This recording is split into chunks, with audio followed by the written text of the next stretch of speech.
we're sinking deeper into this hole, and we can't seem to pull ourselves out of it. We're adding more, if we're not adding more miles of dirt road, unaccepted road, we're at least getting more traveling on those roads. One of the things when the issues come up over the last year or so, one of the things that I've asked the town administrator personally and pointedly is, are the decisions that have been made, if they've been run by town council, have they been approved, as to form, as to how the process was, are they following the things? And I've been assured one thing, but I'm hearing another. Well, and again, we seem to have differences of opinion as to the interpretation of the law, and I'm not. My concern is that we're going to be suggesting to change the general bylaws of the town to meet or conform to some school of thought. Town council is in a position right now where they've made what appears to be a poor decision. In your opinion? Well, actually, no, not in my opinion, in the court's decision so far.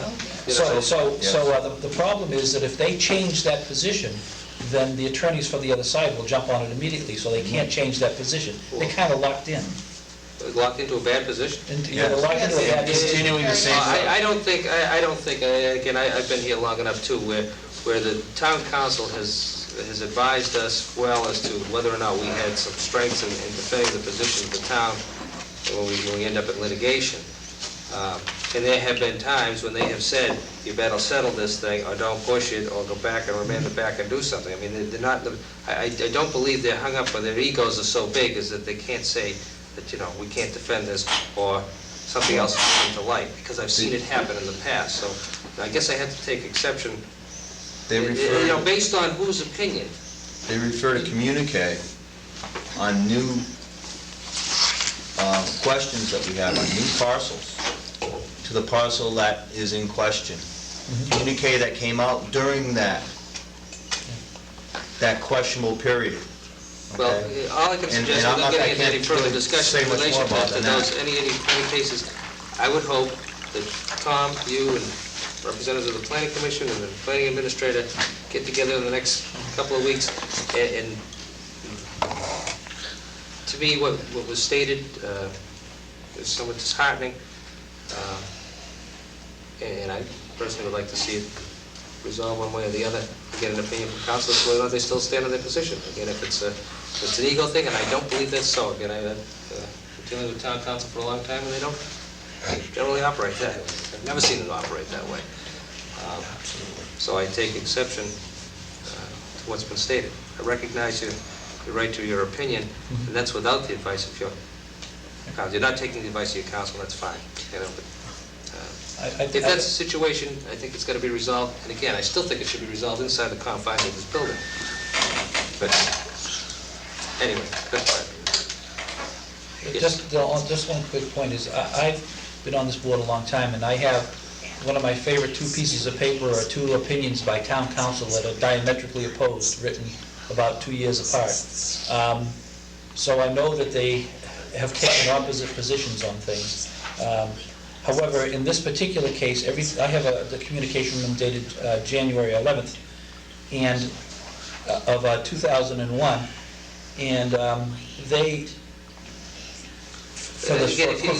Without getting into the details, the specifics of this case, that specific, I mean, you're talking generalities, so that's fine. What's happened in this is they go through every single part of the law, explaining every piece of it until they get to that one question. Well, and then they avoid it again by referring back to a letter from a long time ago. If that's the case, it doesn't require a bylaw change. It requires a change of an opinion in our council's mind, apparently. It doesn't require a bylaw change. And I guess that's part of what my concern is when we do these things, we're reacting to a situation or a perceived situation or of misinformation, wrong opinion, and therefore the only way we can solve it is to change our general bylaws so we can clarify it in our town council's mind or the planning commission's mind or the Board of Appeals' mind or the planning administrator's mind. And to me, that's not the way to legislate. If it's black and white, if it's been litigated, we don't need to change it. Make your internal controls here, internal policies, adapt to conform. I mean, and that's all we should have to do. That's all we should have to do. But to just go ahead and change the general bylaws in order to change people's mind is not the way to legislate. Well, I agree that that's not exactly what we're trying to do. We're not trying to change people's mind. All that was appointing, that's a reason that we can't seem to get past that, because we can't get some kind of, we wanted an independent opinion, and I believe we came here before to ask for an independent opinion at one time to eliminate this as a possibility of a problem. And we're not given that opportunity. All we want to do is stop all the grief and all the pain for all the people, as well as stop writing continuous checks to town council for things that would not need to be litigated if they were gone through the process the way the policy is that's in place right this minute. All this bylaw does is somewhat mirror the policy that we've had for 12 years, and which suddenly stopped being followed some 4 years ago or so, 3 or 4 years ago.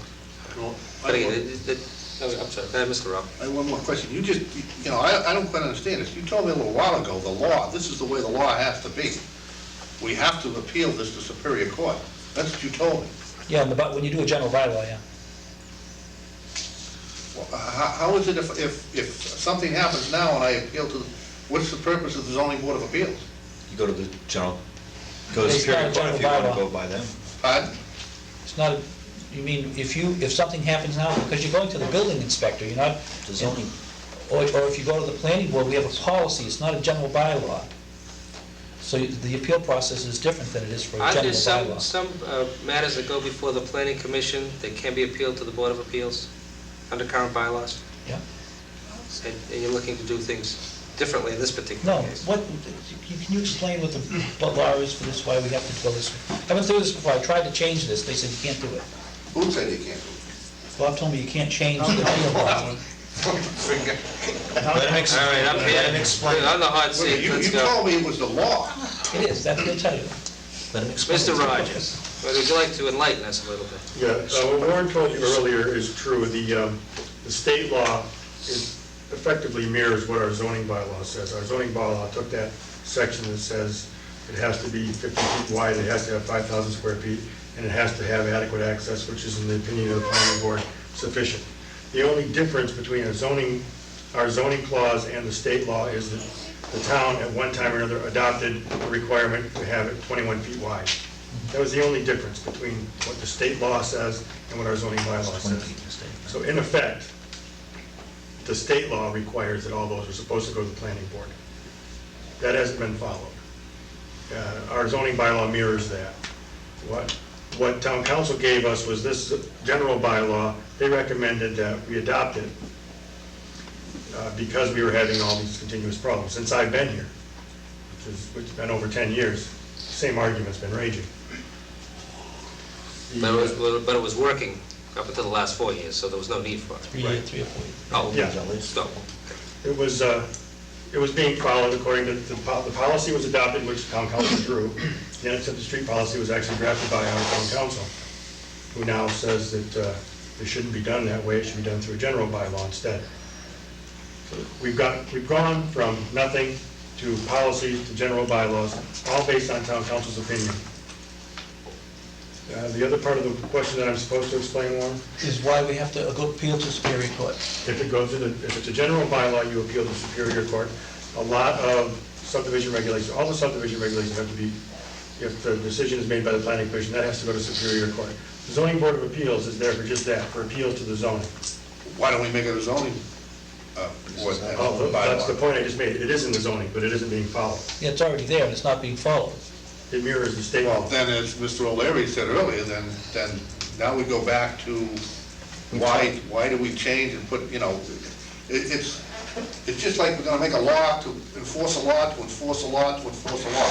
It's totally ridiculous. We'll take a solution, Dana. We'll take a solution. Well, at any Last given one we moment. tried didn't work, and we're already down the road. Well, apparently, the problem is, you've interpreted the law that we have already, the way you think it should be. And obviously, there's other people that don't think it should be that way.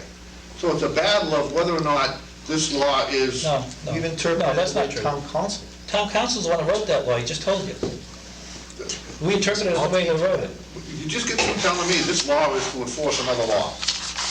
which I think is ridiculous, and we have a law to enforce the law. If we have a law, and as you say, it's not being followed, then as Mr. O'Leary said, internally, the decision, it should be made, and why that law isn't being followed should be corrected. Inside, it should be, add another law to enforce a law. That, to me, is ridiculous. And all If you can that make that happen, we'll accept that. But it's not happening. Not a problem. We tried last year, and it's failed. And the question is how long do we continue How long do we... to build houses on inadequate access roads that we can't upgrade even if we wanted to, because we don't own the right-of-way in some cases. They're impossible to get to. And what do? We're costing the town more money. We need to give them a chance to make the decision, and this is part of it. Why are we costing the town more money? Because every one of them gets litigated. It gets town council litigated, gets involved. and those people Never that happened before. those people that buy those houses, and they're buying them for $500,000 in some cases, they're being sold for that, those people come into town and they want asphalt on their roads, and they want fire hydrants on their roads, they want the same amenities. I've heard that argument before. I want to know who the people are that moved in, that built that $500,000 house. Well, what are you gonna put, they're not building it. No, They're buying it have from come some to the town and said, builder. we want the street paved now. Who? Well, I don't know, but I'm sure they're out there. Would you like me to name them? They don't come to me. To me, I think most They people don't who are come to spending me, $500,000 or more on their homes are very much aware as to what they're buying into. Well, I would expect They're buying, they I would mean, be, if they're but- buying up in my neighborhood where I live and they're buying a lot there, I don't think anybody's expecting, sidewalks and granite If curbs. they're buying the lot, but it's I when don't they're think buying they're it from the expecting that up in that developers. area. And where I live is an area which is being affected right now and Yeah. probably will be affected in the not too distant future, as far as what I'm hearing, as far as applications that might be out there pending. I mean, so, I don't think anybody in their right mind that's gonna be up there buying a parcel of land to build a home is going to be anticipating hot top, it's gonna be anticipating granite curbing, it's gonna be anticipating any more than what they are buying into, because there are existing homes in between where these lots are available. And what you see is what they're getting, and what they see is what they're getting. So, I mean, that argument is a little shallow, but, as bottom far line as the here- specifics of what's being The proposed, bottom line here, Steve, is this. When you when you build on the dirt roads, or any dirt roads, or any unimproved streets, increased traffic requires increased maintenance, it increases the cost of the DPW. That's a cost right there that has to get passed on. Every one of these that's come down lately has ended up in litigation, so we're spending money on town council, the people are spending money on attorneys, it's created and a the huge reason being is amount that of they've grief. owned them for quite a while, or they've owned them for short money, and the value of the land is now worth litigating over. Because a few years ago, when you had these applications you talked about, and you wanted to get some minor improvements in it, it wasn't worth doing it, because the property values didn't substantiate the expenditure of the money and the development of the land now.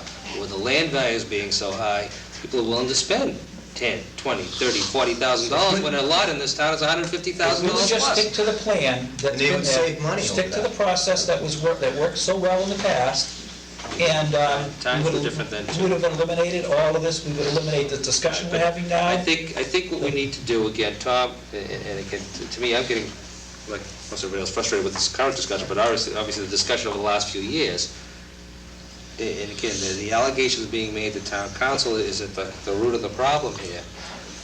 I, for one, would like to have them resolve it, in my mind, and I don't know about the rest of the members of the board, but get it resolved. And if it requires a zoning bylaw change, a general bylaw change, then come in and tell us that. I haven't necessarily... They did. That's exactly what they did. Well, yeah, but then they've also told you that what you had with the policies was okay before too, from what you're saying, Yeah. So Again, we you're have getting mixed both messages. I'm getting diametrically mixed opposed messages, and I don't necessarily believe that this is necessary at this time. I think this is being precipitated by the fact that we can't handle things internally properly. And I'm not generally in favor of having to legislate, policies and procedures necessarily, if it's unnecessary. You know what, neither are we. So, We didn't want to do it. To me, it should be handled in another fashion. Mr. Leary, October town meeting, Mr. Younger came to us at 6:30. And maybe I heard from him Mr. Rogers called me that day of town meeting. By the start of town meeting at 7 p.m., we had agreed to pass over that article. We were willing to work on this. We have been willing to work on it for 2 years. We're using this only as